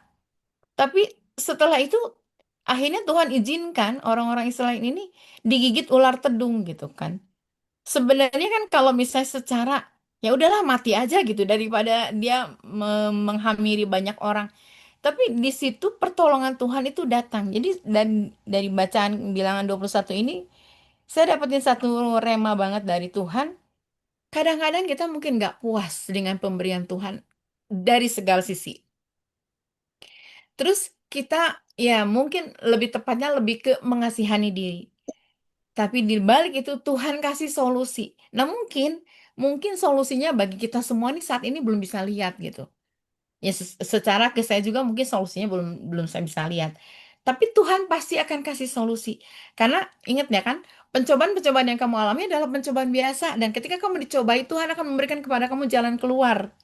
Jadi dengan kata lain, apapun yang sedang kita alami saat ini, kehilangan, terus ditinggalkan dan sebagainya, itu tuh Tuhan tuh tahu. Dan Tuhan itu melihat itu semua supaya dari segala sesuatunya itu Tuhan sanggup membalikan keadaan segala sesuatunya ke kita. Bahkan ketika ya di bilangan itu disebutkan orang Israel suruh melihat bentukannya ular tedung itu di atas yang dipajang di tiang itu yang merupakan tipologi Yesus sendiri yang disalib ya. Nah, ketika itu terjadi, ada gerakan orang Israel, ada satu respon orang Israel dan mereka disembuhkan Tuhan. Ya mungkin kalau misalnya kita bacanya sekilas sekarang seperti oh ini ayat per ayat, ayat per ayat. Tapi pada saat mereka ngalamin itu mereka mungkin aduh ini gimana dan sebagainya. Yang luar biasa. Saya hanya melihat kasih Tuhan itu tidak pernah terlambat gitu kalau dibilang ya. Apapun yang Tuhan lancangkan itu selalu tepat waktu. Dan kalau misalnya kita lihat lagi, bahkan Tuhan mendidik orang-orang Israel itu menjadi pasukan yang luar biasa kuat sampai dia bisa mengalahkan Raja Sihon, Raja Og, dua kerajaan. Orang Israel itu siapa gitu yang habis digigit ular tedung, bertobat, diberi kelimpahan, kemudian setelah itu diberikan kekuatan, bisa mengalahkan musuh. Amazing ya, itu bilangan 21. Kalau misalnya kita lihat lagi bilangan 22, ketakutan itu melanda orang-orang Moab, bahkan Raja Moab sendiri minta supaya Bileam mengutuki karena mereka takut gitu. Jadi nama besar Tuhan dan orang Israel itu sudah kedengeran semuanya kemana-mana gitu. Dan akhirnya mereka minta, kutuki biar habis binasa orang Israel. Tapi ternyata saya sampai nyari ini Bileam itu siapa? Bileam itu sebenarnya dia seorang nabi dan bukan dari kalangan Israel gitu, bukan orang Yerusalem juga. Tapi dia bisa dipakai Tuhan, bahkan Tuhan bisa ngomong sama Bileam supaya memberkati. Dan Bileam ngomong, saya nggak bisa ngomong selain apa yang diucapkan oleh Allah sendiri. Ya sempat sih kebayang ya kalau dayanya ngomong gitu kan. Kalau misalnya mungkin kita diperhadapkan kepada kemudian eh, ada sesuatu yang tidak yang impossible lah. Misalnya katakanlah misalnya tiba-tiba pensil ngomong lah atau misalnya sesuatu yang benda mati bisa ngomong lah. Itu mungkin kita kagetnya luar biasa. Tapi William alami itu kalau dia bisa ngomong sampai akhirnya dia bisa lihat Tuhan sendiri yang eh, ingin apa ya namanya supaya William itu melakukan yang benar gitu kan. Jadi diubahlah itu kutuk menjadi berkat. Jadi nggak ada tuh yang namanya kutuk terhadap orang-orang Israel tuh digantikan menjadi berkat terhadap orang-orang Israel. Sampai akhirnya berkatnya itu terus-menerus. Nah, ya kan dibilang kedaulatan Tuhan ada, penyertaan Tuhan ada, kesetiaan Tuhan ada. Luar biasa sekali gitu kan. Kalau misalnya kita lihat dari bilangan 21 sampai 23 ini. Ini nyata ya bagi setiap kita. Di setiap kesempatan kondisi apapun kita, penyertaan Tuhan itu sempurna atas hidup kita. Mungkin kita belum bisa melihat, misalnya kayak tadi Bu Lili, kesembuhan secara totali. Tapi kita lihat, dalam segala kondisi di mana Bu Lili dihadapkan kepada kondisi yang sakit lah dan sebagainya, Tuhan tetap ada gitu. Tuhan tetap menopang Bu Lili. Bahkan dengan cara-cara yang ajaib, dengan cara-cara yang amazing, yang nggak kepikiran gitu. Terus Bu Eti dalam kondisi yang sekarang bersyukur Bu Eti masih bisa bersuka cita meskipun hati menangis. Itu karena penyertaan Tuhan, karena kekuatan Tuhan. Yang tadi Bu Kristi bilang Tuhan akan menggantikan dengan yang lebih baik. Wow, keren kalau memang itu terjadi. Lihat bahwa campur tangan Tuhan itu di atas segala-galanya. Di luar itu, ya bagian kita, hati sih boleh sedih. Kita kan masih manusia. Kita tuh masih memiliki tubuh jasmani. tapi Tuhan mau supaya dalam segala sesuatu mengucap syukur kepada Tuhan itu selalu. Dan di Yohanes 9 itu disebutin. Ini yang luar biasa, kata-kata orang buta, orang yang awalnya lahir buta, terus disembuhkan Tuhan. Dia ngomongnya enak banget gitu ya. Yang saya highlight itu waktu dia ngomong ke orang-orang ya Farisi. Jangan-jangan kamu juga mau mengikut dia. Itu kan kata-kata yang telak gitu kan. Ketika ditanya lagi, ditanya ini orang nggak percaya banget sih, saya udah memang saya dari dulu lahir buta. Sekarang saya sudah bisa melihat. Dan cara saya melihat adalah dengan mengadukan, saya dapat impresi ketika Yesus meludah ke tanah. Ludah itu kan berasal dari mulut ya. Nah, kata-kata firman, mungkin kalau Yesus ngomong, kamu akan sembuh, saat itu juga, mungkin orang buta ini nggak terlalu percaya. Tapi ketika ludah itu dikeluarin dari mulut yang penuh kuasa, diaduk dengan tanah yang berasal dari lahiriah, apa sih namanya, dioleskan ke muka, ke matanya, kemudian dicuci di kolam Siloam. Kolam Siloam itu berarti kan kolam yang diutus ya. Lahirnya terbuka lebar. Di situ apa namanya, dijelaskan bahwa Yesus adalah terang itu sendiri. Supaya orang buta yang tadinya gelap, dia bisa melihat terang itu. Dan dia bisa ngomong dengan telak gitu. Sampai akhirnya orang Farisi itu nggak bisa ngomong lagi. Luar biasa. Jadi saya kadang-kadang hanya mikir gini, mungkin kita juga perlu kata-kata yang bisa membuat apa sih, pikiran-pikiran dari dunia ini menjadi terasing gitu. Ya, dalam hal ini kadang-kadang saya suka agak sedikit salut dengan suami saya. Suami saya tuh orangnya selalu begini ya. Kadang-kadang kata-kata dia itu apa sih? Out of the box lah. Jadi kondisi gonjang-ganjing dia hanya ngomong gini, kenapa sih kita mesti takut? Emang kita nggak punya Tuhan? Nah, itu tuh yang membuat saya tuh jadi ya udah, saya nggak bisa ngomong lagi kalau udah dia ngomong begitu. Benar, emang kita nggak punya Tuhan. Tuhan kan bisa buat segala sesuatu, membuat segala sesuatu ini menjadi baik gitu. Benar juga ya, jadi udah diam. Nah, itu bisa mematahkan pikiran-pikiran negatif yang ada di otak kita gitu. Otak kita tuh terbatas. Terus saya hanya mikir gini, emang nanti kalau kita pulang ke rumah Bapa di surga, kita bawa segala sesuatu? Kan enggak. Kita hanya bawa apa yang Tuhan kasih ke kita. Ya, dengan telanjang engkau ada lahir di bumi, dengan telanjang pulang engkau akan kembali ke surga. Dengan kata lain, apa sih yang kita bawa? Jadi kenapa kita harus dipusingkan dengan segala sesuatu? Itu jadi saya mikir, oh iya benar juga. Jadi di sini disebutkan, Tuhan bisa menggunakan berbagai macam cara untuk mengusir perkataan-perkataan negatif, intimidasi yang dilakukan oleh orang-orang Farisi kepada si buta itu sendiri. Bahkan orang tuanya sendiri ngomong, memang yang saya tahu anak ini lahir buta. Dan yang saya tahu anak ini sudah sembuh. Perkara dia disembuhin dengan cara apa? Saya tidak tahu. Luar biasa kan? Itu kita perlu contoh tuh kata-kata seperti itu. Di di Yohanes 10 disebutin juga. Gembala itu mengenal domba-dombanya. Ya kan kita pernah lihat ada satu tayangan di mana benar-benar seorang gembala, dia pakai bahasanya dia untuk memanggil domba-dombanya dan domba-dombanya nurut. Dan gembala dia hanya masuk dan keluar lewat pintu. Pintu disediakan sebenarnya bagi kita. Akulah pintu, akulah jalan. Jadi intinya kita mau cari apa lagi sih di dunia ini? Kalau kita sudah kenal Yesus, kita sudah tahu Yesus, bukan hanya tahu dan kenal. Tadi Bu Marina bilang, dia ada di dalam aku dan katakanlah juga aku ada di dalam dia.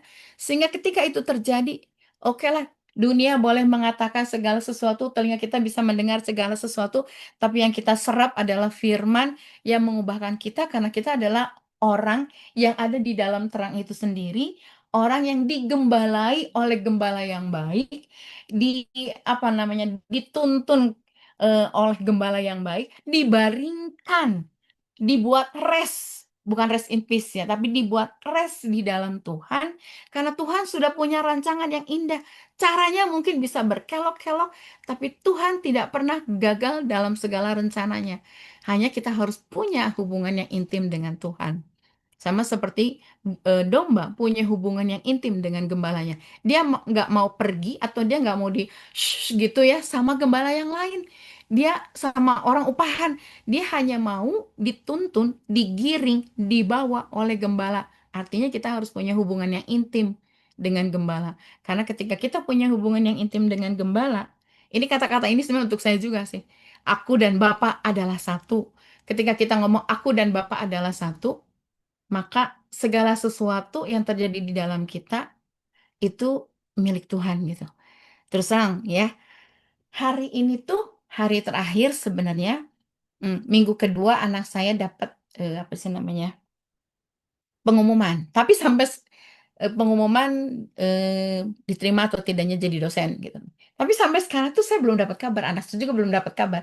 Anaknya mah tenang-tenang gitu. Adik saya bingung, kok belum ada kabar? Belum mama. Tapi ini udah hari Jumat gitu. Saya hanya bilang gini, Tuhan, secara manusia saya pengen anak saya jadi dosen.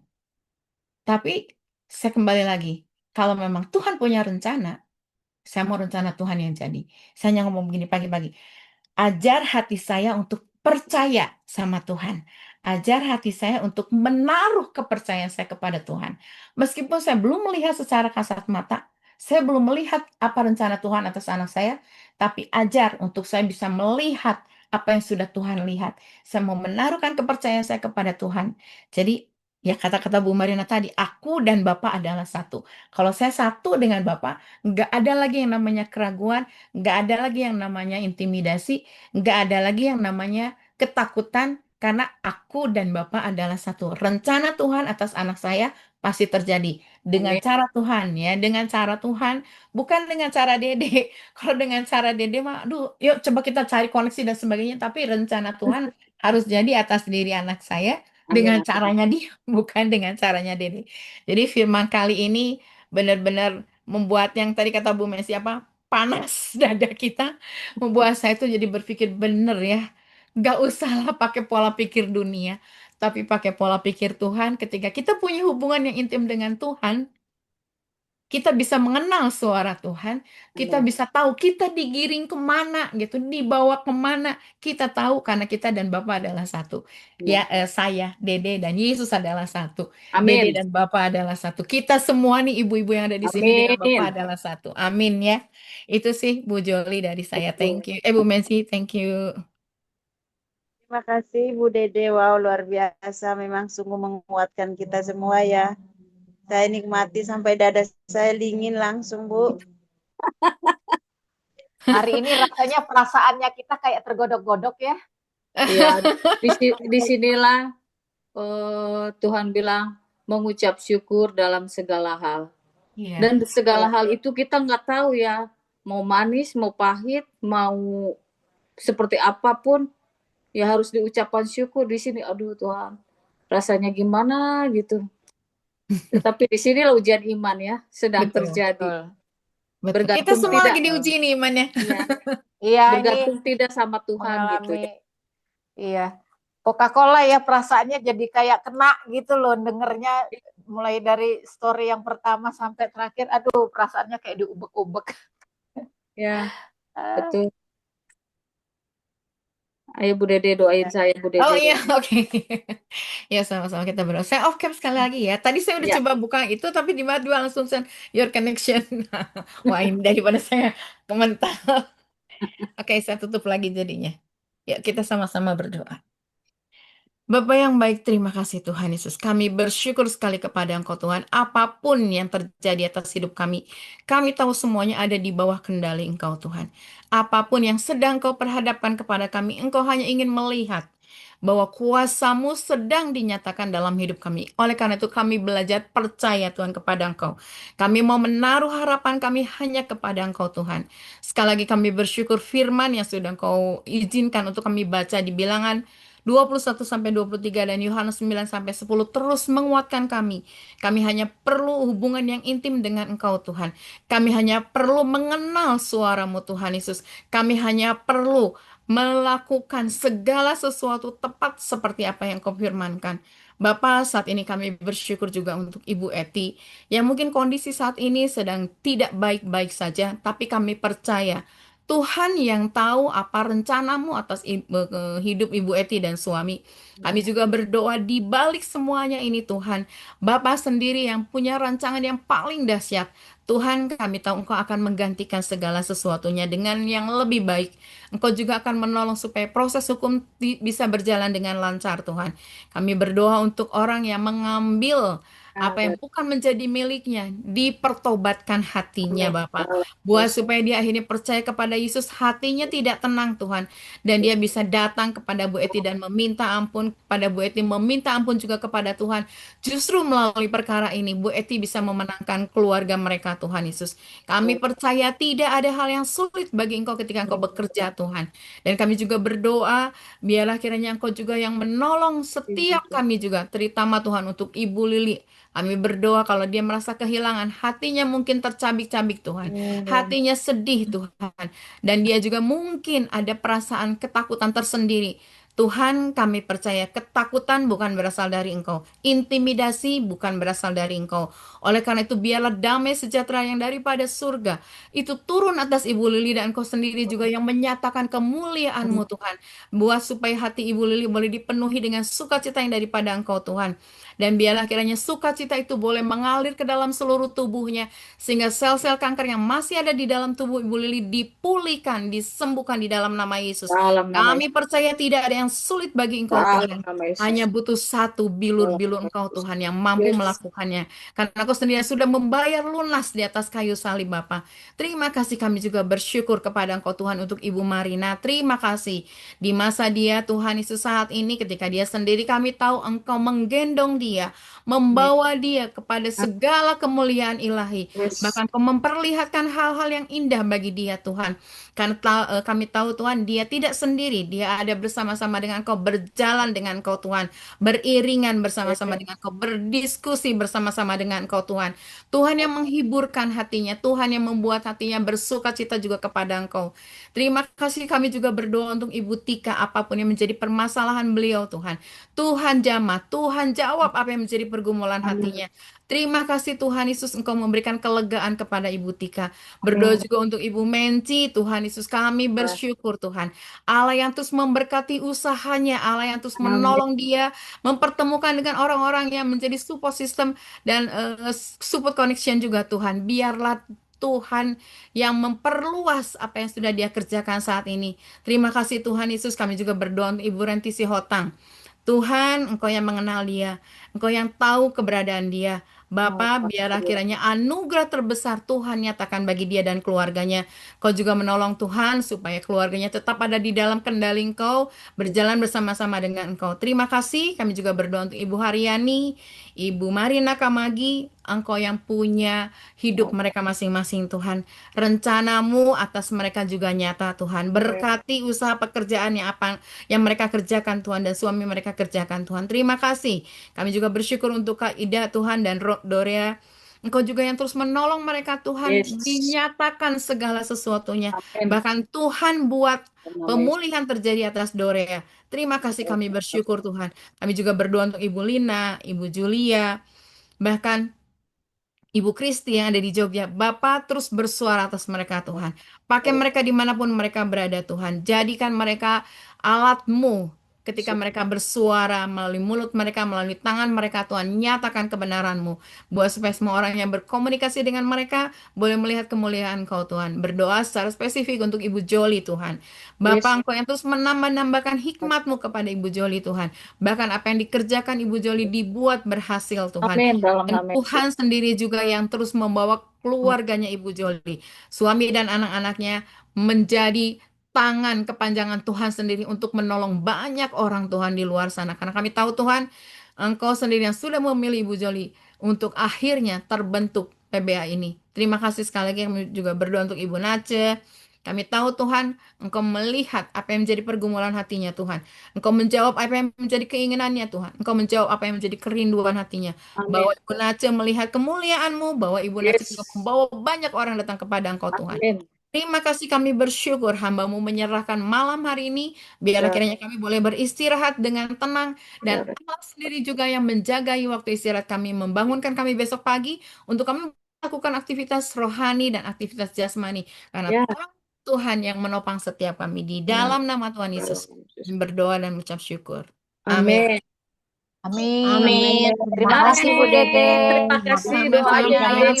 Semua ibu-ibu yang ibu-ibu yang lain, Bu Eti. Ya, Semangat Ibu semangat ya Eti. ibu-ibu ya, Bu Eti, Bu Lili, Bu Marina dan ibu-ibu lain semangat. Tuhan Yesus Semangat berkati. semuanya.